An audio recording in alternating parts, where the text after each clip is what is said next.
Isang mapagpalang araw po sa bawat isa sa inyo, mga mahal kong kakwentuhan.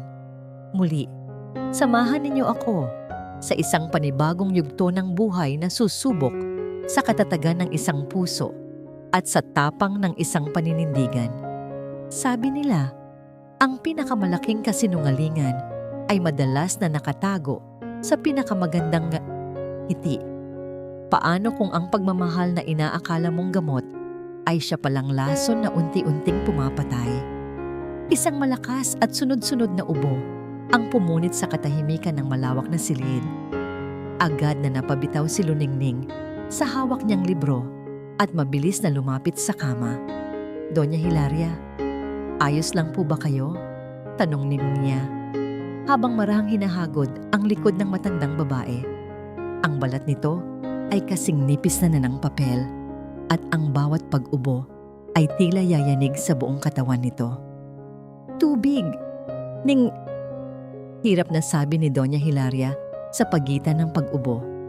Mabilis na inabot ni Ning ang baso ng tubig mula sa bedside table at maingat na itinulong sa matanda na makainom. Nang bahagyang kumalma ang pag-ubo, isinandal niyang muli si Doña Hilaria sa mga malalambot na unan.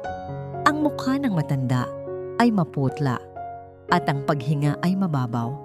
"Salamat, apo," mahinang sabi ni Doña Hilaria. Ang mga matay pagod, ngunit may bahid pa rin ng pagmamahal. Ang salitang apo mula sa matanda ang nagpapagaan sa lahat ng pagod ni Ning. Sa loob ng 5 taon niya sa Villa Maharlika, si Doña Hilaria na ang itinuring niyang pangalawang lola. Noon lamang pumasok sa silid si Señora Corazon, ang manugang ng matanda. Suot nito ang isang mamahaling silk na bestida at ang hangin ay agad na puno ng pabango niyang amoy jasmine. Sa kanyang mga kamay ay isang silver tray na may lamang isang porselanang tasa na naglalabas ng mabangong usok.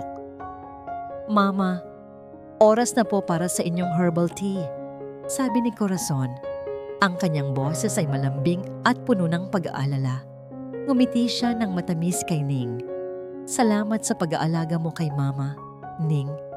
You're such a blessing." Pinalitan ni Corazon ang baso ng tubig sa tray ng tsa. "Ito po, Mama, ang special blend na itinuro pa sa akin ng aking lola. Para po lumakas ang inyong katawan." Kinuha ni Ning ang libro at tahimik na tumayo sa isang sulok. Nagmamasid. Araw-araw sa ganitong oras, si Señora Corazon mismo ang naghahanda at nagdadala ng tsaa para sa biyenan. Sa mata ng lahat, siya ang perpektong manugang, maalaga, mapagmahal, at laging nakangiti. Ngunit napapansin ni Ning ang isang kakaibang pattern. Sa tuwing pagkatapos uminom ni Doña Hilaria ng tsa, tila lalo itong nanghihina. Ang mga doktor ay walang makitang tiyak na sakit. Sinasabi lang na dala ito ng katandaan. Pero iba ang kutob ni Ning. Maingat na ininom ni Doña Hilaria ang mainit na tsaa, habang si Corazon ay matiyagang naghihintay sa tabi niya, nakangiti. Pagkatapos maubos ang laman ng tasa, muling sumumpong ang matinding pag-ubo ng matanda, mas malakas kaysa kanina. "Mama, oh my goodness," tarantang sabi ni Corazon. "Ning, kumuha ka pa ng tubig, bilis." Habang nagmamadaling sumunod si Ning, napasulyap siya sa mukha ni Corazon. Ang pag-aalala ay naroon sa mukha nito. Ngunit sa isang saglit, isang kislap mata lamang, nakita ni Ning ang isang bagay na iba. Isang malamig na kislap sa mga mata nito.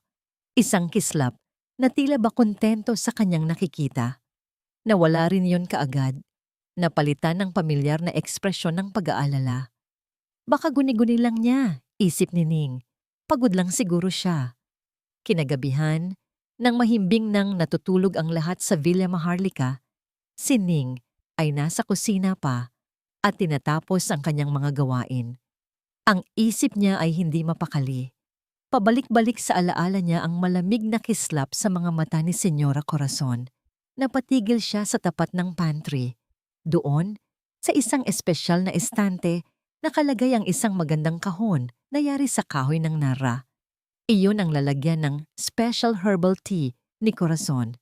Mahigpit na ipinagbabawal Napakialaman iyon ni Numan. Tumingin siya sa paligid. Ang tanging maririnig ay ang ugong ng refrigerator. Dahan-dahan, sa nanginginig na mga kamay, inabot niya ang kahon. Mabigat ito at mabango. Bubuksan na sana niya nang bigla siyang may narinig na yabag mula sa pasilyo. Sa sobrang gulat, nabitiwan niya ang kahon. Blag! Bumagsak ito sa sahig. Ang takip ay bahagyang bumukas at kumalat ang pinaghalong mga pinatuyong dahon at bulaklak sa tiles. Mabilis na pinulot ni Ning ang mga ito. Ang puso niya ay kumakabog ng malakas. Salamat na lang at walang nabasag. Habang nagmamadaling ibinabalik ang mga laman ng kahon, napansin niya ang ilalim nito. Tila hindi ito nakalapat ng maayos. Sinubukan niyang itulak at ganoon na lamang ang kanyang pagkabigla nang maramdaman niyang gumalaw ito. Isang lihim na kompartimento. Sa nanginginig na mga daliri, maingat niyang binuksan ang ilalim na bahagi. Sa loob, nakasiksik sa isang pulang tela ay isang maliit na botelyang babasagin. Wala itong kahit anong pangalan o marka. Ang laman nito ay isang likidong walang kulay na tila ordinaryong tubig lamang. Kinuha niya ito at tinitigan. Ano ito? Bakit ito nakatago sa ilalim ng kahon ng tsa? Sa sandaling iyon, ang maliit na pagdududa sa kanyang puso ay nagsimulang lumaki, nagiging isang dambuhalang takot na unti-unting lumalamon sa kanyang pagkatao. Hindi napikit ni Luningning ang kanyang mga mata ng gabing iyon. Ang imahe ng maliit na botelya at ng walang kulay na likido sa loob nito ay paulit-ulit na sumasayaw sa kanyang isipan. Maingat niyang ibinalik ang lahat sa dati. Ang botelya, sa lihim na kompartimento ang kahon sa estante na tila walang nangyari. Ngunit sa loob niya, may isang bagyong namumuo. Ang bawat pagtikhim ni Doña Hilaria mula sa silid nito ay parang isang karayom na tumutusok sa kanyang puso. Kinabukasan, sinubukan niyang kumilos ng normal. Naglinis, naghanda ng agahan, at tinulungan si Doña Hilaria sa kanyang mga pangangailangan. Ngunit ang kanyang mga mata ay hindi na maalis kay Senyora Corazon. Bawat ngiti nito ay tila isang maskara. Bawat malambing na salita ay parang isang kasinungalingan. Dumating ang 3:00 ng hapon, ang oras ng tsa. Gaya ng dati, si Corazon mismo ang pumasok sa silid ni Doña Hilaria. Dala ang pamilyar na silver tray. Mama, narito na po ang paborito ninyong tsa. Masayang bati ni Corazon. Nanginginig ang kalamnan ni Ning habang pinapanood niya si Corazon na iniaabot ang tasa sa matanda. Ang kanyang isip ay sumisigaw, "Huwag! Huwag ninyong iinumin." Ngunit ang kanyang mga labi ay tila nagkandabuhol-buhol. Paano niya sasabihin? Anong sasabihin niya? Na isa lamang siyang hamak na kasambahay na nag-aakusa sa butihing manugang? Nang akmang hahawakan na ni Doña Hilaria ang tasa, isang desisyon ang mabilis na bumuo sa isip ni Ning. Wala nang ibang paraan. Naglakad siya papalapit na may dalang isang pitzel ng tubig. "Senyora, baka po gusto ninyo ng..." At sa isang kilos na sinadya niyang magmukhang aksidente, bigla siyang nadulas. Crash! Tumama ang kanyang sikos sa tasa. Ang mainit na tsa ay tumapon sa mamahaling Persian carpet at ang porselanang tasa ay nabasag sa sahig. "Ay, naku po! Patawad po, senyora! Patawad po, Donya!" Tarantang sabi ni Ning, habang mabilis na lumuhod para pulutin ang mga bubog. "Ano ka ba namang bata ka? Tumingin ka nga sa dinadaanan mo!" Sigaw ni Corazon. Ang kanyang boses ay nanggagalaiti. Ngunit nang makita niyang nakatingin si Doña Hilaria, agad itong nagbago. "Ay nako, Mama. Pasensya na po. Okay lang po iyan. Aksidente lang. Ning, tumayo ka na dyan at baka masugatan ka pa." Ang boses niya ay bumalik sa pagiging malambing, ngunit ang mga matang ipinukol niya kay Ning ay nag-aapoy sa galit. Isang tingin na nangangako ng parusa. Nanlamig ang buong katawan ni Ning.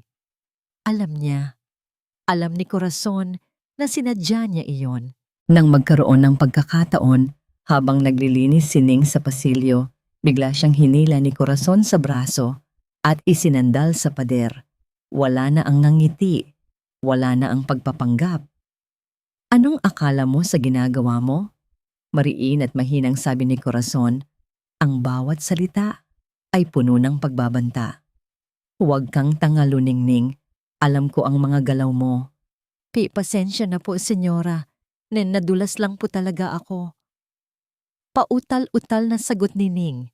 Isang mapaklang tawa ang kumawala sa bibig ni Corazon. Nadulas? O baka naman may nakita kang hindi mo dapat makita?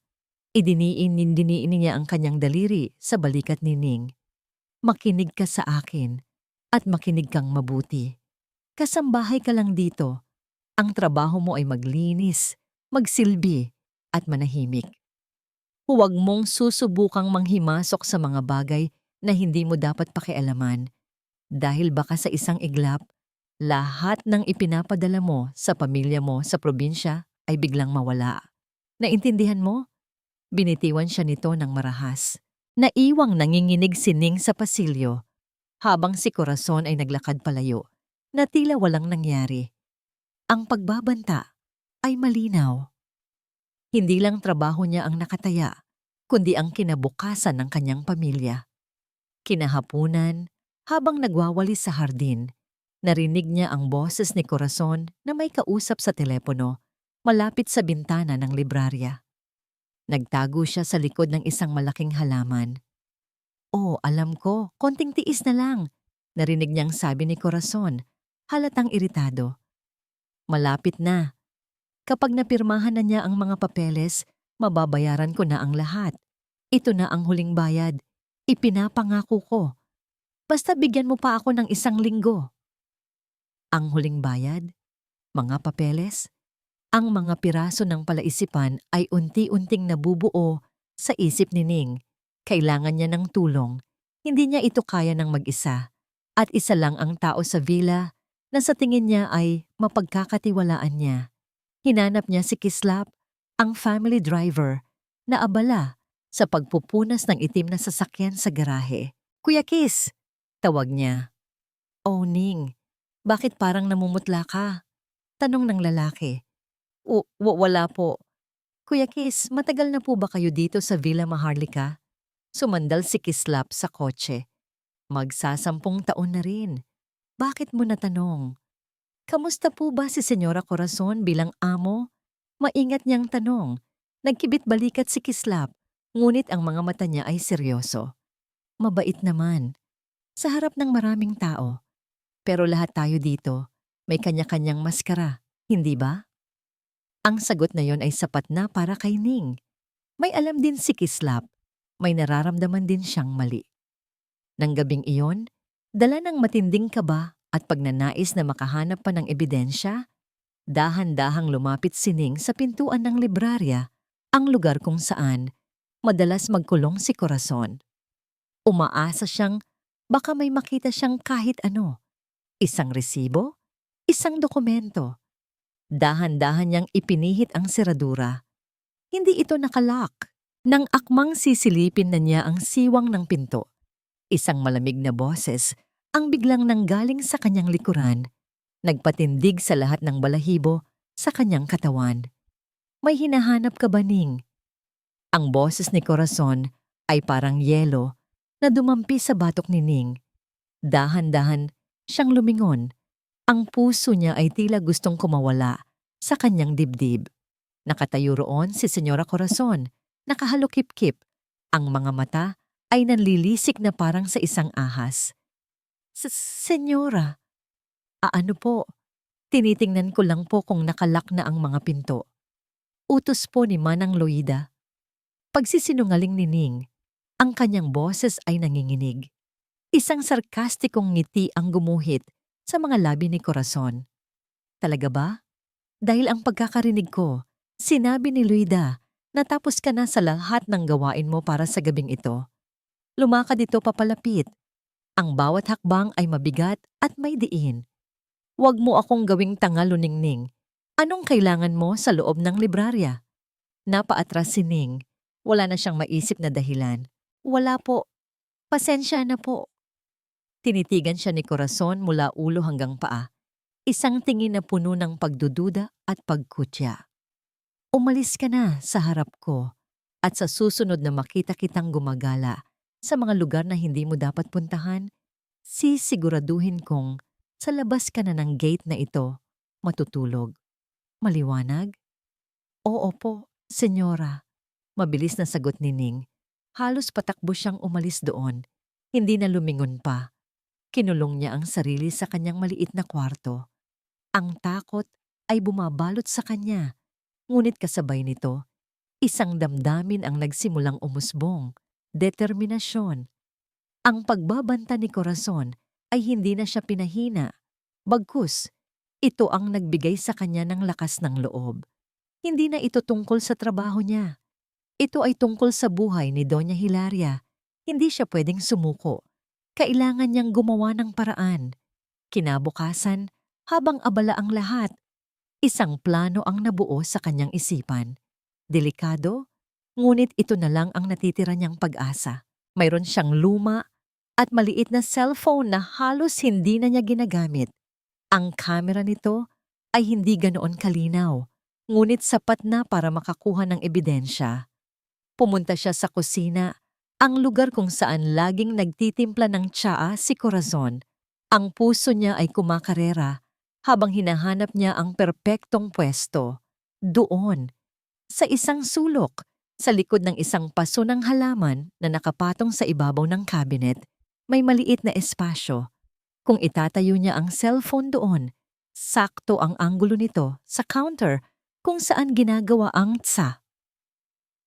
Nanginginig ang mga kamay niya habang inaayos ang telepono. Sinimulan niya ang video recording at maingat na inilagay ang telepono sa likod ng paso. Tinitiyak na ang lente lang ang nakasilip. Pagkatapos, mabilis siyang lumabas at nagkunwaring nagwawalis sa di kalayuan, kung saan tanaw pa rin niya ang pintuan ng kusina. Ilang minuto lang ang lumipas, pumasok na si Corazon. Ang eksena ay eksaktong katulad ng nasa isip ni Ning. Lumingalinga muna si Corazon sa paligid. Nang makasigurong walang tao, kinuha niya ang kahon ng tsaa. Binuksan niya ito at pagkatapos ay binuksan din ang lihim na kompartimento sa ilalim.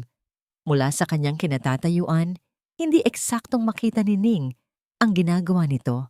Ngunit sapat na ang kanyang nalalaman. Nakita niya kung paano kinuha ni Corazon ang maliit na botelya. Maingat niyang binuksan ito at nagpatak ng ilang likido sa tasa bago nilagyan ng mga herbal na dahon at binuhusan ng mainit na tubig. Ang lahat ng kilos na yon, ang bawat patak ng lason, ay nasasaksihan ng maliit na lente na nakatago sa likod ng halaman.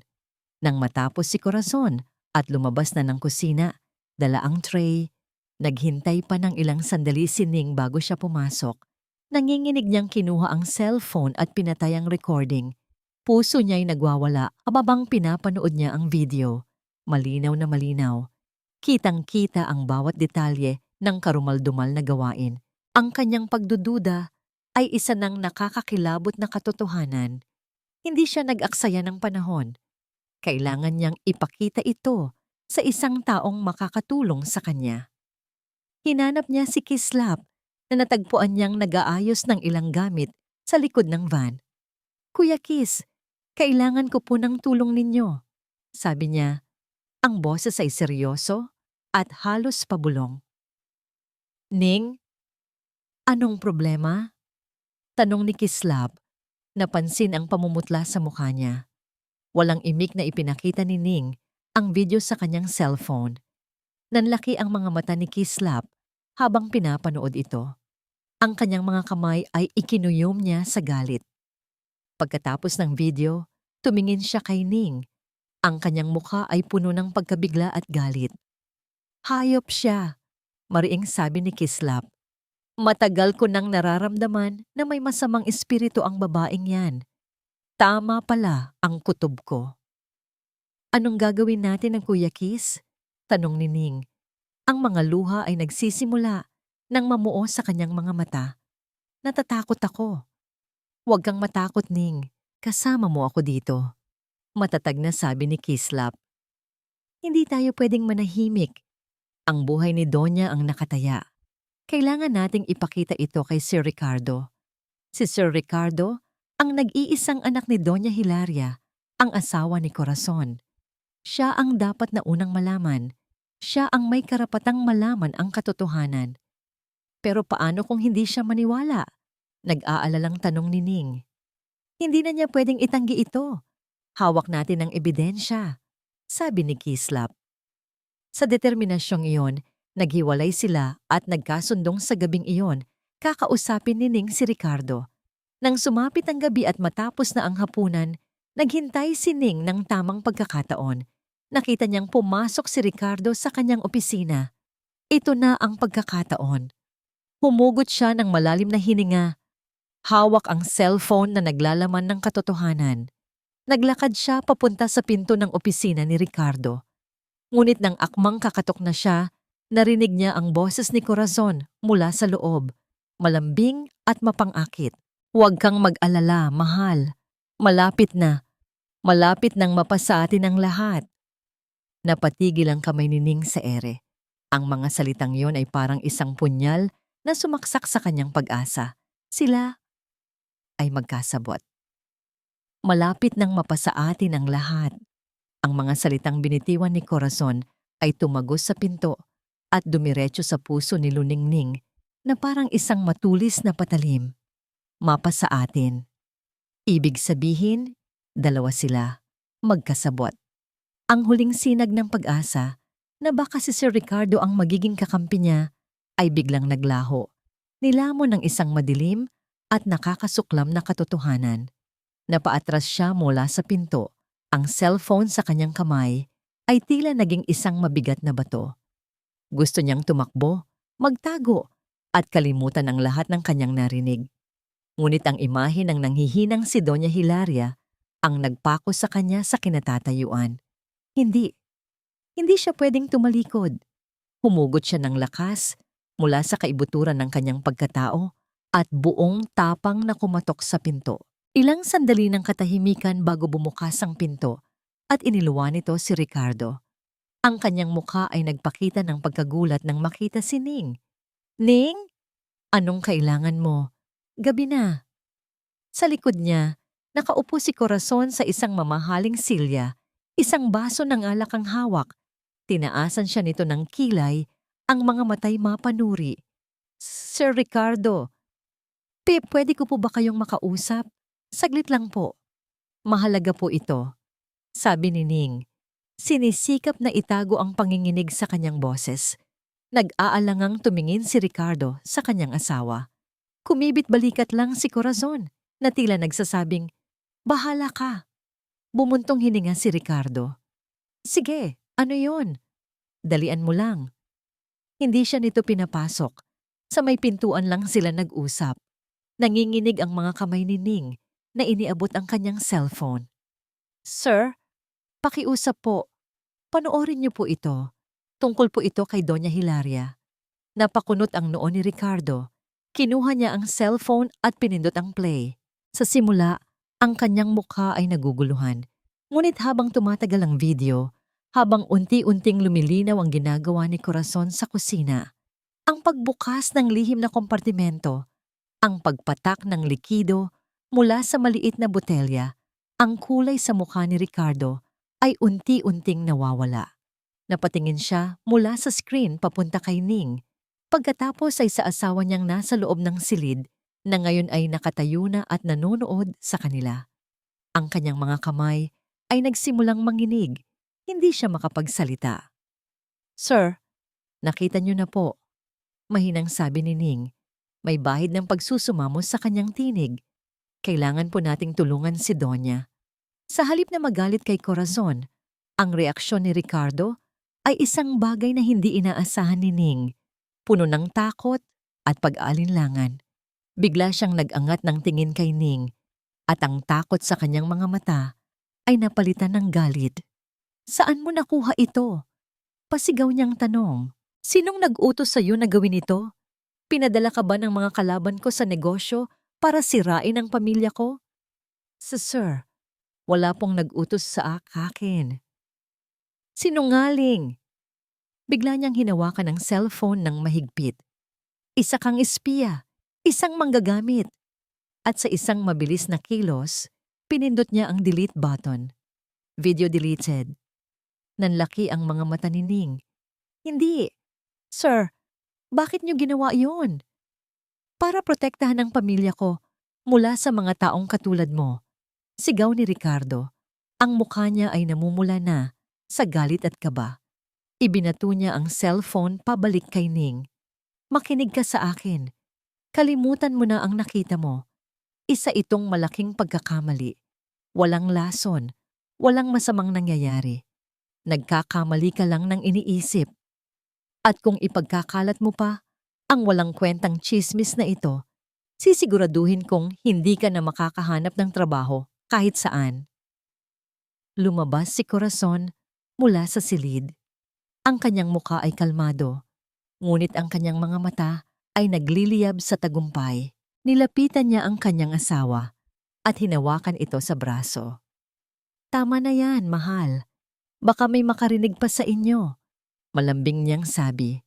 Ngunit ang tingin na ipinukol niya kay Ning ay puno ng pagbabanta.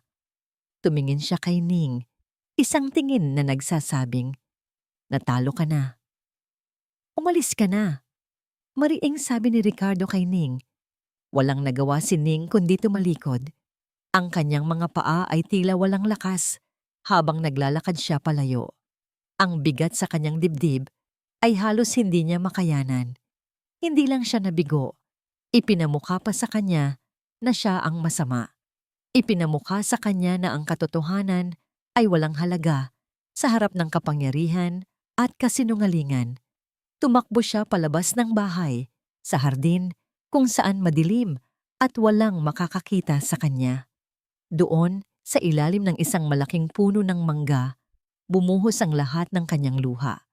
Luha ng pagkabigo, ng takot, at ng matinding kalungkutan para kay Doña Hilaria. Naramdaman niyang may tumabi sa kanya, si Kislap. Nakita ko ang lahat. Mahinang sabi nito. Narinig ko ang mga sigaw niya. Wala na, Kuya Kis. Humihikbing, sabi ni Ning. Binura na niya. Wala nang ebidensya. Magkasabot sila. Inabutan siya ni Kislap ng panyo. Huwag kang mawalan ng pag-asa, Ning. May kinuha si Kislap mula sa kanyang bulsa. Isang maliit na bagay na kumislap sa ilalim ng ilaw mula sa bintana ng bahay. Isang USB flash drive. Bago mo pa man siya puntahan, naisip ko nang maaaring mangyari ito. Sabi ni Kislap. Kaya habang kausap mo siya, isinalin ko na sa laptop ko ang kopya ng video. Itinuro niya ang USB. Ligtas dito ang katotohanan, Ning. Ligtas dito ang ebidensya. Napatingala si Ning. Ang mga luha ay tumigil sa pag-agos. Sa gitna ng kadiliman at pagtataksil, isang maliit na kislap ng pag-asa ang muling sumilay. Samantala, sa loob ng librarya, sinampal ni Corazon si Ricardo. Tanga! Bakit mo siya sinigawan? Halos isuko mo sa mo na tayo. Galit niyang sabi. Anong gusto mong gawin ko? Nataranta ako. Sagot ni Ricardo. Simple lang. Dapat ay kinalma mo siya. Pinaniwala na tutulungan mo at kinuha ang cellphone. Pero hindi. Nag-iskandalo ka pa. Hinagod ni Corazon ang kanyang sentido. Nagpipigil ng galit. Ngayon, alam na niya na alam natin. Mas lalo siyang mag-iingat. Humarap siya kay Ricardo. Ang mga mata ay nanlalamig. Pero ayos lang. May naisip na akong paraan para patahimikin siya. Isang paraan na siguradong hindi na siya makakapagsalita pa. Tumingin siya sa bintana, sa direksyon kung saan tumakbo si Ning. Ako na ang bahala sa kanya. Isinara ni Corazon del Mundo ang mga kurtina ng librarya. Tuluyang tinatago ang anino ni Luningning sa hardin. Hinarap niya ang salamin na nakasabit sa dingding. Ang babaeng nakatingin pabalik sa kanya ay perpekto, makinis ang kutis, eleganteng manamit, at may mga matang nangungusap ng kapangyarihan. Ngunit sa likod ng perpektong imaheng iyon ay isang pusong nag-aalab sa galit at desperasyon. Hayop na katulong yon, bulong niya sa kanyang refleksyon. Ang lakas ng loob niyang subukan ako. Kumuha siya ng isang baso ng brandy at umupo sa kanyang leather na silya. Ang utak niya ay tumatakbo nang mas mabilis pa sa kabayong pangkarera. Ang pag-iral ni Luningning, kasama ang kopya ng video na hawak nito, ay isang bombang anumang oras ay maaaring sumabog at wasakin. Ang lahat ng pinaghirapan niya, hindi niya hahayaang mangyari iyon. Hindi ngayon na napakalapit na niya sa kanyang tagumpay. Biglang tumunog ang kanyang telepono, isang numero na hindi nakarehistro. Napapikit siya ng mariin. Alam na niya kung sino ito. Hello, sagot niya. Ang boses ay malamig at walang emosyon. Kamusta, mahal ko? Bati ng isang magaslaw na boses sa kabilang linya. Nabalitaan kong malapit na raw ang anihan. Baka naman pwede mo nang ipadala ang bahagi ko. Sinabi ko sa'yo, bigyan mo pa ako ng panahon, Marco. Mariing sagot ni Corazon. Huwag mo akong minamadali. Isang halakhak ang narinig niya. Panahon. Corazon. 5 taon na kitang binibigyan ng panahon. Ang pasensya ko, parang buhok ko lang. Unti-unti nang nauubos. Baka gusto mong ipaalala ko sa mga Montemayor kung sino talaga ang pinakasalan ng kanilang gintong anak. Kung paano namatay ang dati mong asawa. Isang tawag ko lang sa pulis. Huwag mo akong susubukang takutin. Putol ni Corazon. Ang kanyang mga daliri ay humigpit sa hawak na baso. Ang madilim na sikreto ng kanyang nakaraan. Ang nag-iisang bagay na kayang magpabagsak sa kanya ng tuluyan. Makukuha mo ang pera mo. Sa 1 linggo, ipinapangako ko.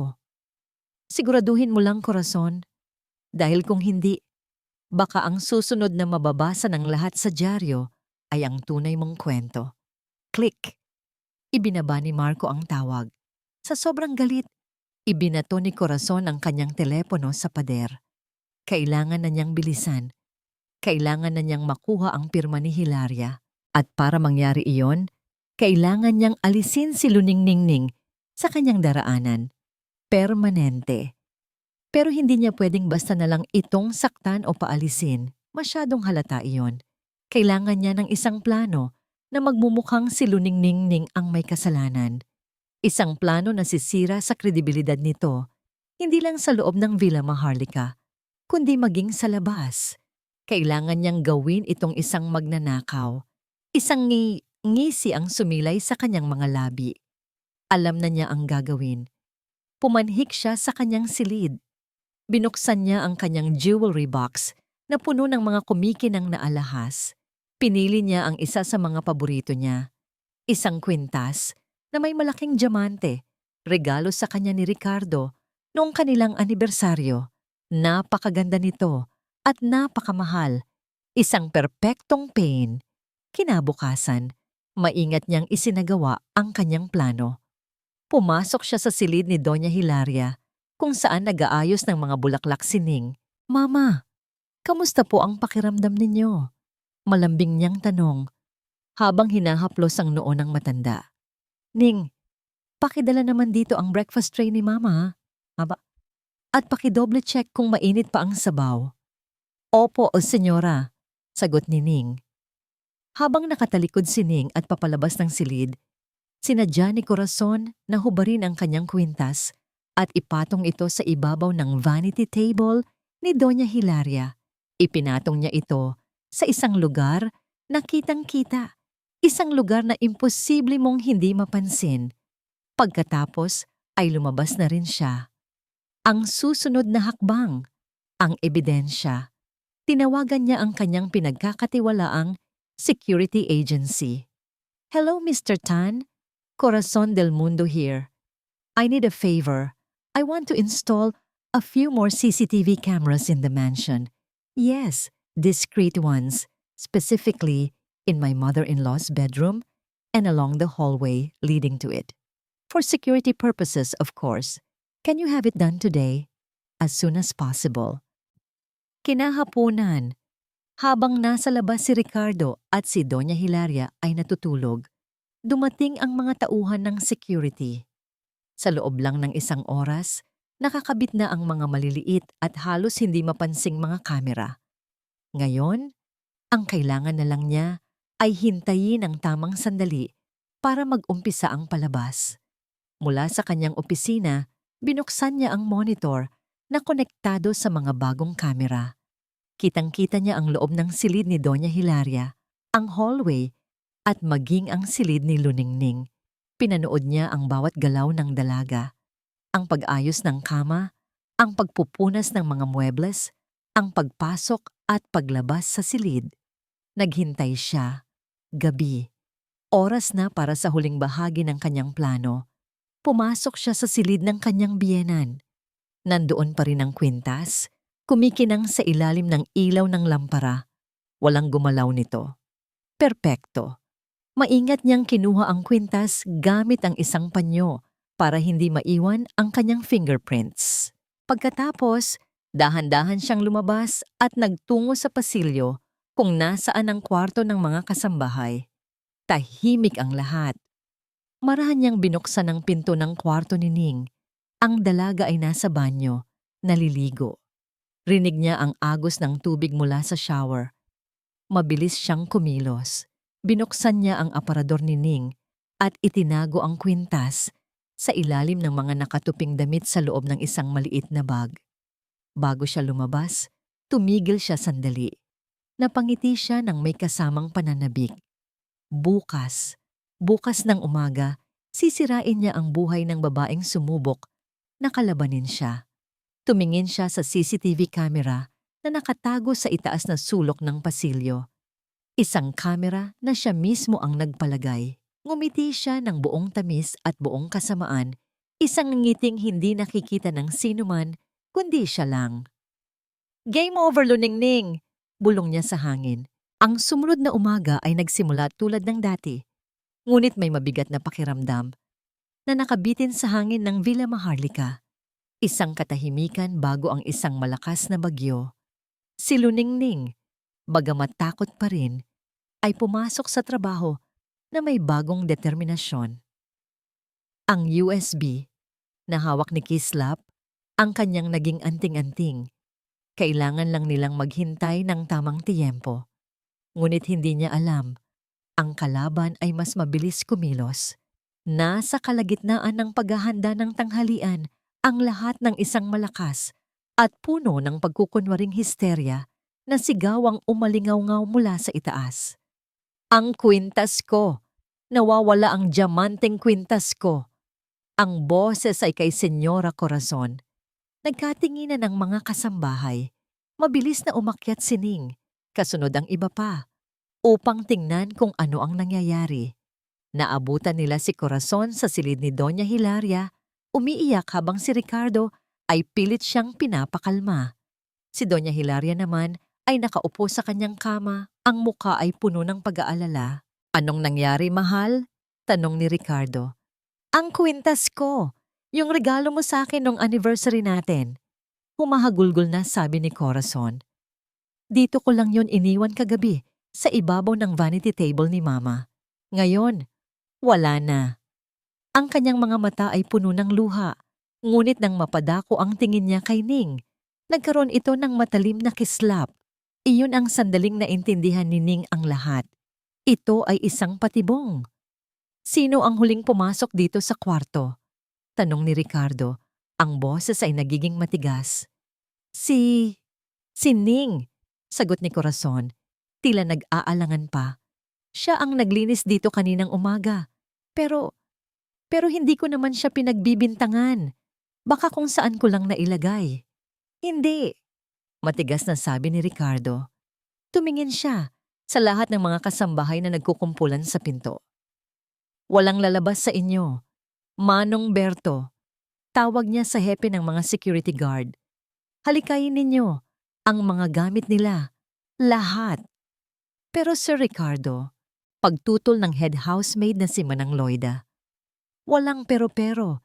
Isang mamahaling alahas ang nawawala. Kailangan itong makita," sigaw ni Ricardo.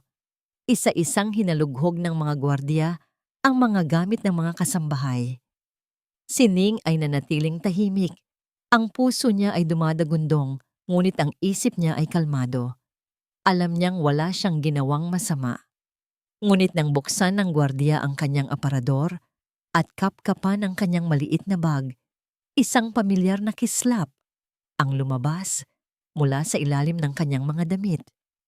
Ang diamanteng kwintas. Isang kolektibong gasp ang narinig mula sa lahat. Ang katahimikan ay nakakabingi. Ano ito, Ning? Tanong ni Manong Berto. Hawak-hawak ang kwintas. Hindi makapaniwala si Ning. Hindi. Hindi po sa akin yan.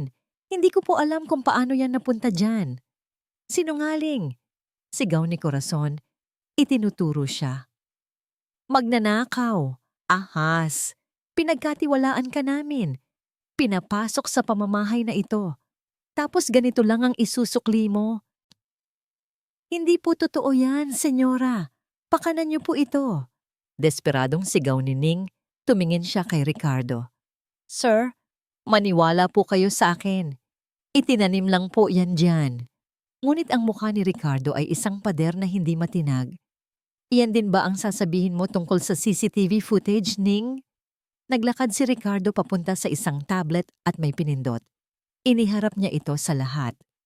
Ipinakita sa video, nakuha ng bagong kabit na kamera, ang isang malabong itsura ng isang babaeng nakatalikod na may figura at suot na uniforme na katulad ng kay Ning na maingat na pumapasok sa silid ni Doña Hilaria noong gabi. Pagkatapos ay ipinakita ang isa pang kuha mula sa hallway kung saan ang babae ay lumabas at pumasok sa kwarto ni Ning. Ang video ay malinaw na pinutol at pinagdikit-dikit. Ngunit para sa mga hindi nakakaalam, ito ay isang matibay na ebidensya. Anong masasabi mo ngayon? Tanong ni Ricardo. Ang boses ay malamig. Nahuli ka na sa akto. Gumuho ang mundo ni Ning. Paanong nangyari ito? Ang video ay peke, isang kasinungalingan. Pero paano niya ito papatunayan? Lahat ng mata ay nakatutok sa kanya, puno ng pag-aakusa at pagkasuklam. Hindi ako yan. Naiiyak niyang sabi. Tumingin siya kay Doña Hilaria, umaasang makakita ng kahit ay kaunting paniniwala sa mga mata nito. Ngunit ang nakita niya ay isang bagay na mas masakit pa sa lahat ng akusasyon, pagkabigo. Ang mga mata ng matandang babae na minahal niya, na parang tunay na lola, ay puno ng matinding kalungkutan at disappointment. Iyon ang sumira sa kanyang puso. Wala akong kinuha. Pakiusap. Maniwala kayo. Pagmamakaawa niya. Tama na. Sigaw ni Corazon, na ngayon ay buong-buo nang gumaganap sa papel ng biktima. Hindi ko na kayang makita pa ang pagmumukha ng magnanakaw na yan dito sa bahay. Palayasin siya. Palayasin ang magnanakaw na yan. Dalawang gwardiya ang lumapit at marahas na humawak sa mga braso ni Ning. Bitiwan niyo ako. Wala akong kasalanan. Nagpupumiglas niyang sigaw, ngunit walang nakinig, walang naniwala. Hila-hila siya ng mga gwardiya palabas ng silid. Ang huling nakita niya ay ang nagtatagumpay ng ngiti sa mga labi ni Corazon at ang walang emosyong mukha ni Ricardo. Talo na siya. Ang bitag ay perpektong isinagawa. Ang bawat hakbang palabas ng Villa Maharlika ay parang isang paglalakad sa ibabaw ng mga nagbabagang uling. Ang mahigpit na pagkakahawak ng mga gwardiya sa braso ni Luningning ay nag-iiwan ng mga marka, ngunit wala itong panama sa sakit na nararamdaman niya sa loob. Ang mga mapanghusgang tingin ng ibang kasambahay, ang mga bulungang puno ng pagkutya, lahat ay parang mga punyal na sumasaksak sa kanyang pagkatao. Wala akong kasalanan.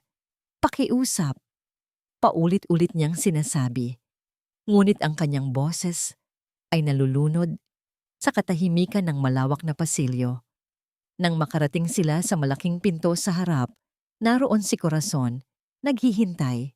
Ang pagkukunwaring lungkot sa mukha nito ay napalitan na ng isang malamig at nagtatagumpay na ngiti. Hinila ng mga gwardiya si Ning. Sa gitna ng pagpupumiglas, nalaglag mula sa bulsa ng kanyang uniforme ang kanyang luma at munting cellphone. Bago pa man niya ito mapulot, isang sapatos na may mataas na takong ang biglang tumapak dito. Crack! Ang tunog ng nababasag na screen ay tila isang hudyat. Tumingala si Ning at nakita si Corazon na nakatingin sa kanya mula sa itaas. Ang mga mata ay puno ng pagkamuhi. Basura.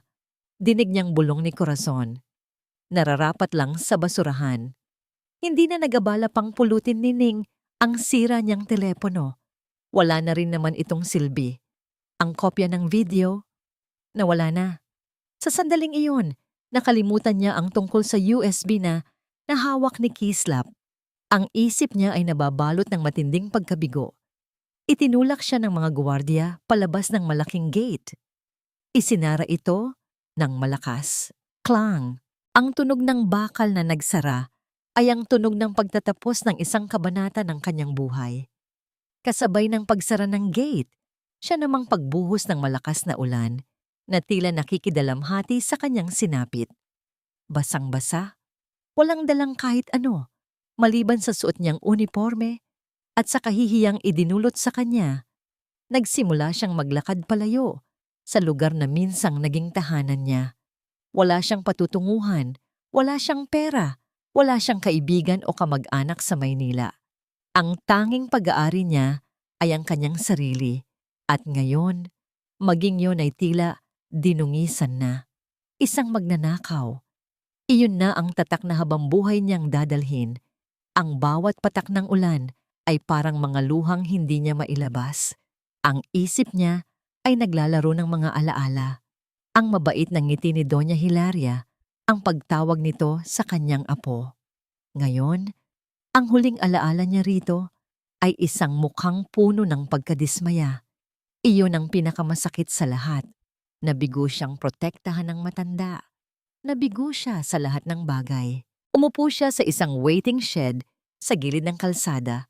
Niyakap ang sarili para labanan ang ginaw. Ang mga sasakyan ay dumaraan. Ang kanilang mga ilaw ay tumatagos sa kurtina ng ulan.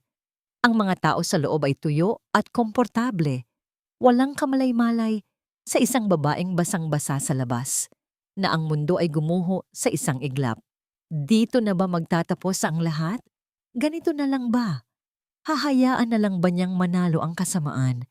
Hahayaan na lang ba niyang mamatay si Doña Hilaria sa kamay ng sarili nitong manugang?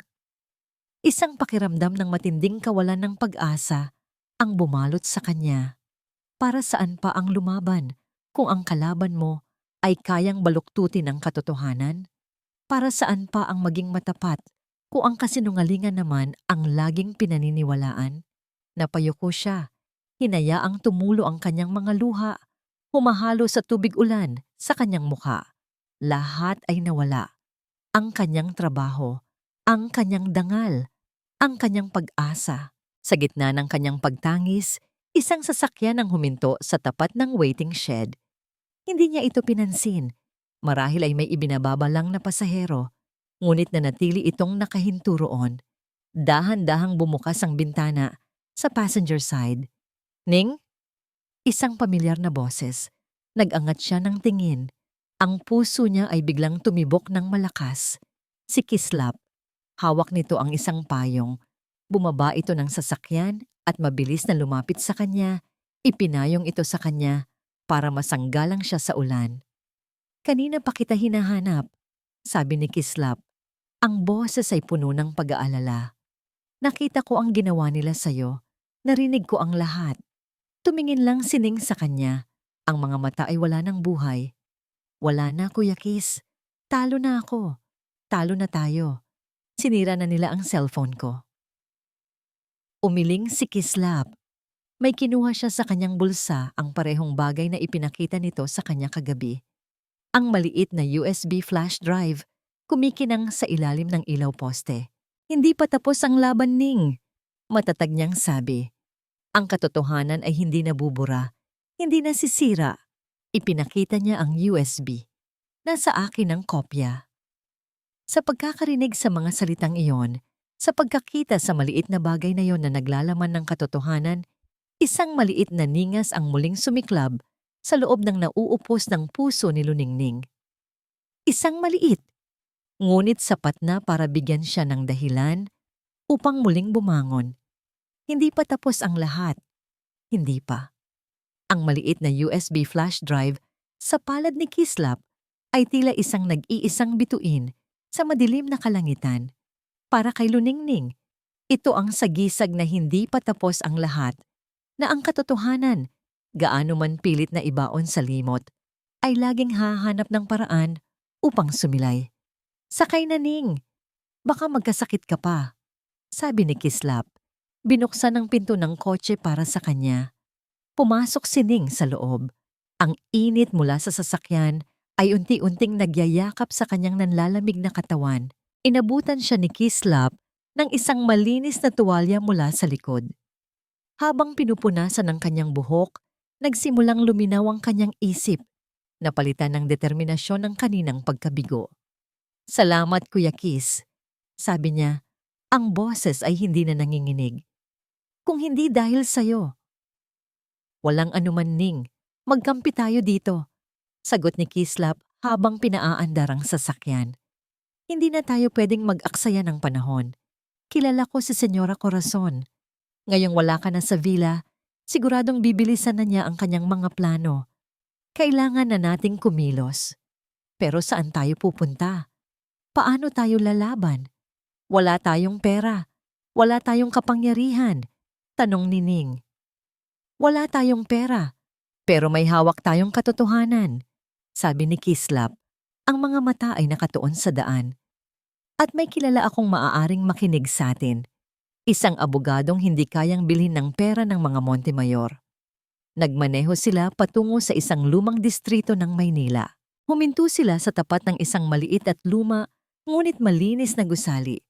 Sa itaas ng pinto ay isang kahoy na karatula. De Leon Law Office.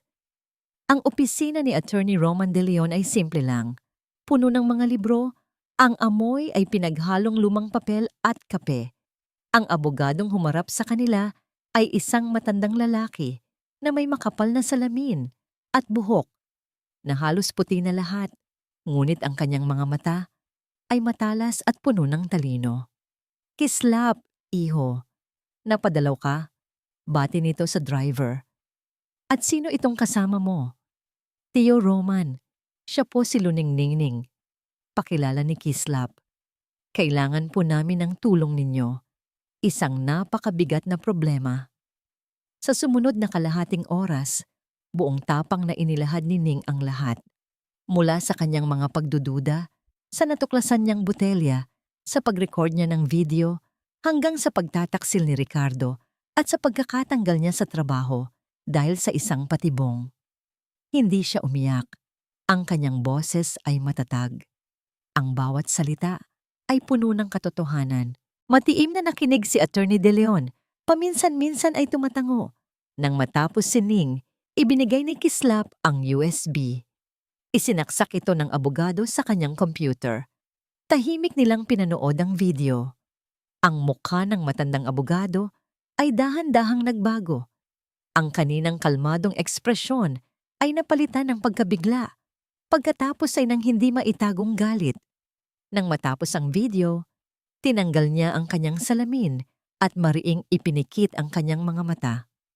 Ito ay karumal-dumal, sabi niya sa wakas. Ang boses ay mababa, ngunit puno ng bigat. This is not just greed. This is attempted murder. At ang paggamit sa'yo bilang pain para maitago ang krimen nila, masahol pa sila sa hayop. Makatutulong po ba kayo sa amin, attorney? Tanong ni Ning.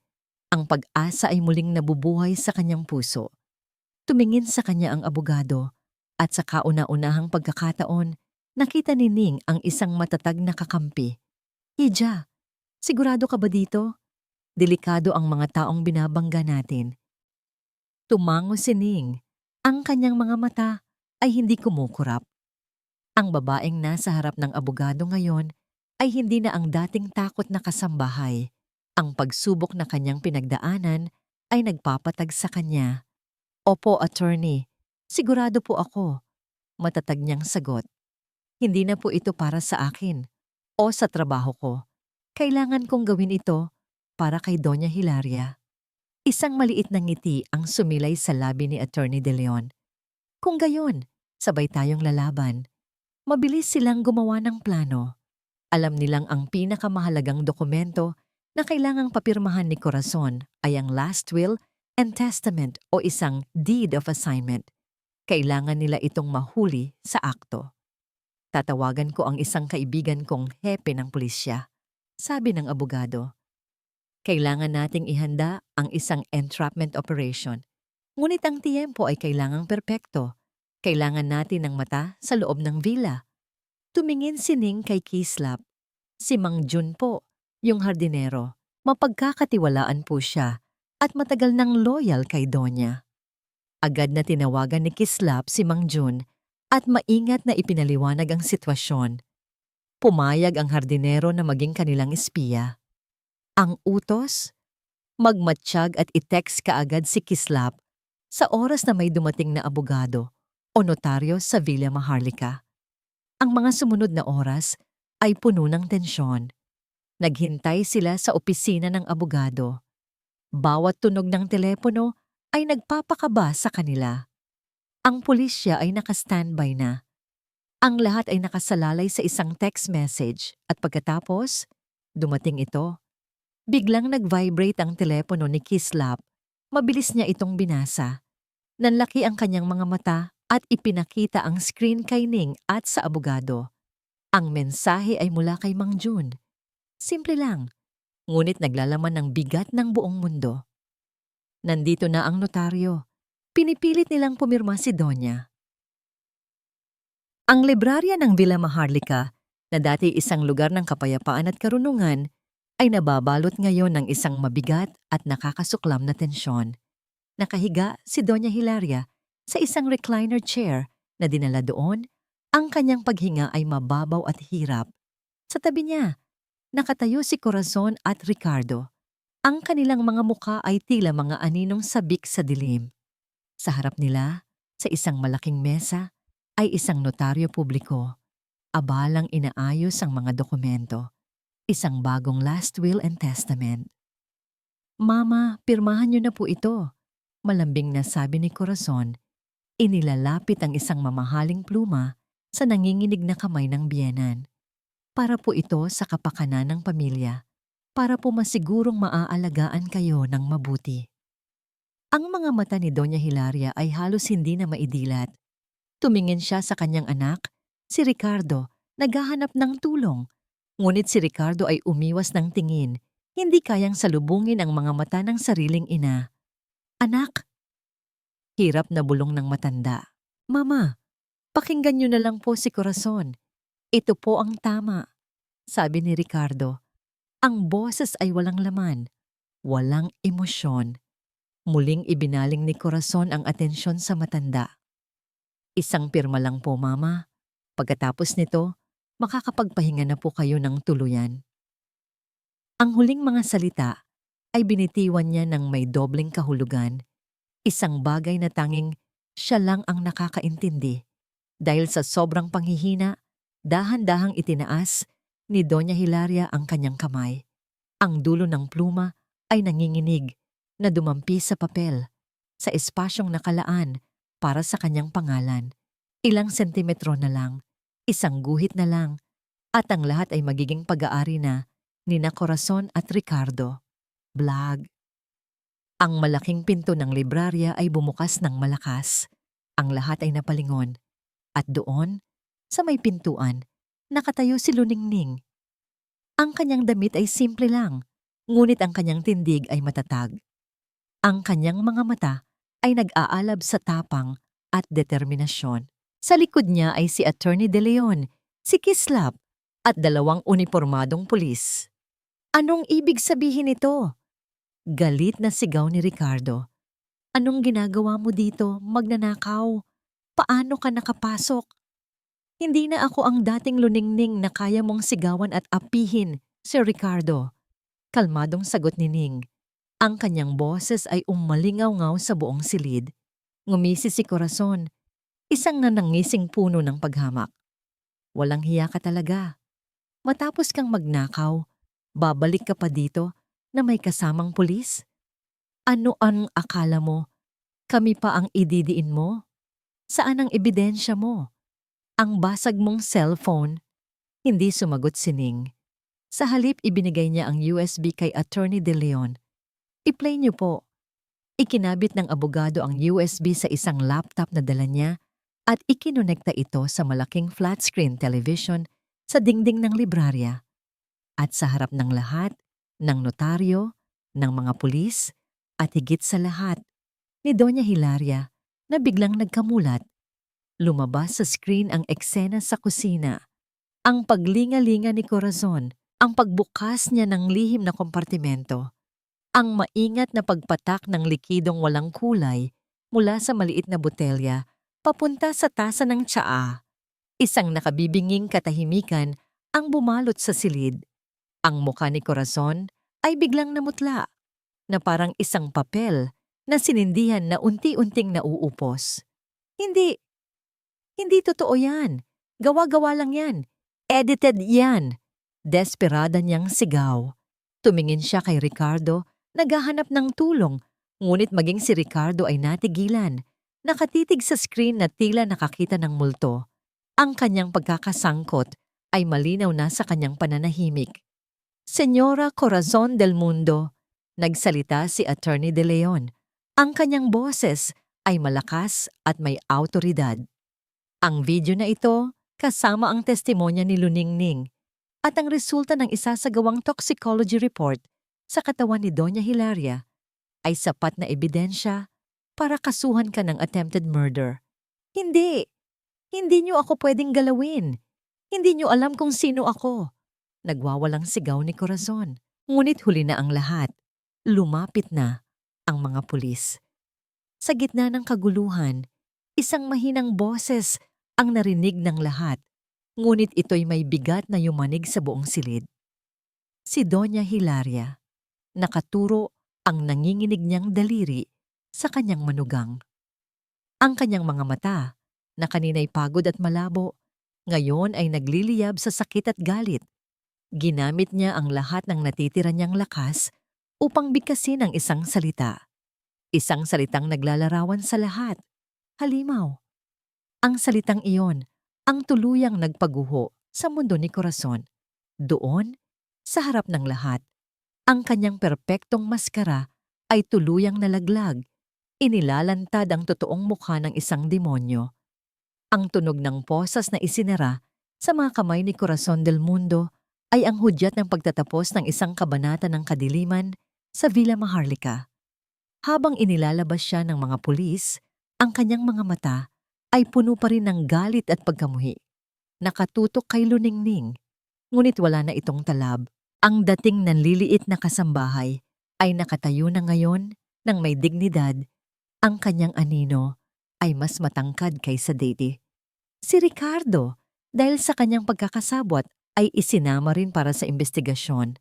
Ang kanyang paglalakad ay mabagal, ang kanyang mga balikat ay nakayuko.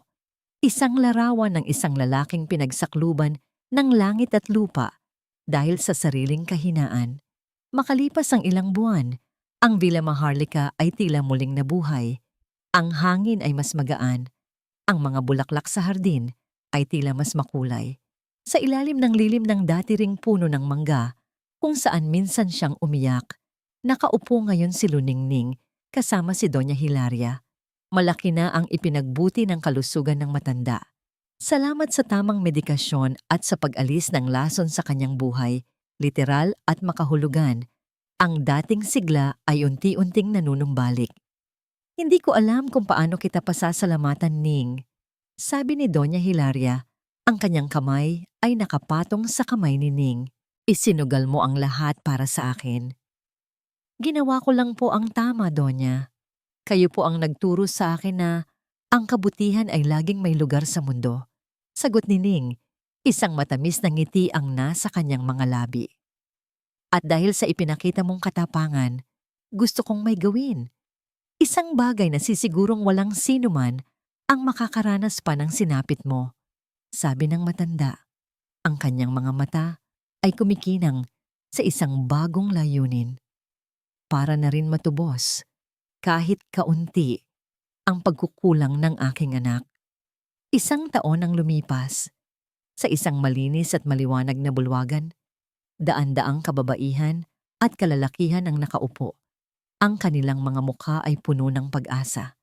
Sila ay mga kasambahay, mga driver, mga hardinero, mga taong madalas na hindi nakikita, ngunit bumubuo sa pundasyon ng lipunan.